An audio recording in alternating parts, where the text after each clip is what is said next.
I mentioned 4 quadrants in the beginning. Put on why do you want to do this podcast? And it literally should be a tweet. Shouldn't be longer than that. Why you the right person to do it? Because oftentimes, like for me, advertising is dead. Right? Why do I want to do the podcast? Because I want to make someone who's outside the bubble learn more about business, media, and advertising. Why am I the right person to do it? Because I had credibility. I had built and sold an agency. I also didn't come from a traditional background. And the third thing was, what's your unique voice or take? Like people might be doing the same thing. What is your take on it, which differentiates you? And the fourth thing is, and that's the most important one. What do you never want to change about this?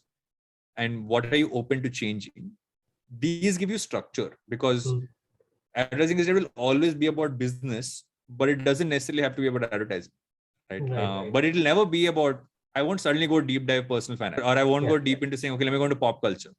So I think it's that you need to give yourself that guardrails and then build a system. And the most important part of the system is put down how much time you can give it every week. Cut that by half, and that's the actual amount of time you'll have. Because it's true, because there's work, then there is life, which is basically family, friends, everything else. And then there is the podcasting time. And work and life will eat into this time for sure. So we all overestimate how much time we can give to being a creator.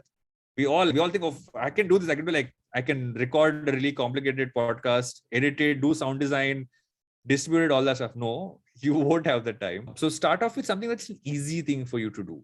Scale it over time. Don't do the difficult thing on day one. Get to the difficult thing over time. So 2 things. That's a good way to start. And also stay persistent. Just create it because you enjoy creating it. Over time, all your monetization, audience, all that stuff gets built up. Audience comes through social media. That's the only way you can build an audience beyond people who find you on platforms, because discoverability is still a problem. One simple tip to find discoverability is literally take your podcast, put like a text slate on it, and upload on YouTube. It helps your SEO. People find you better, even if you don't have video. And anyway, YouTube going deeper into, there's that leaked deck of their podcasting plan. They seem to be getting into it. So it's a good time to upload your podcasts onto YouTube, even if it's just audio with some text or slideshow on top of it. Nice. So 3 tips. That's what I would say.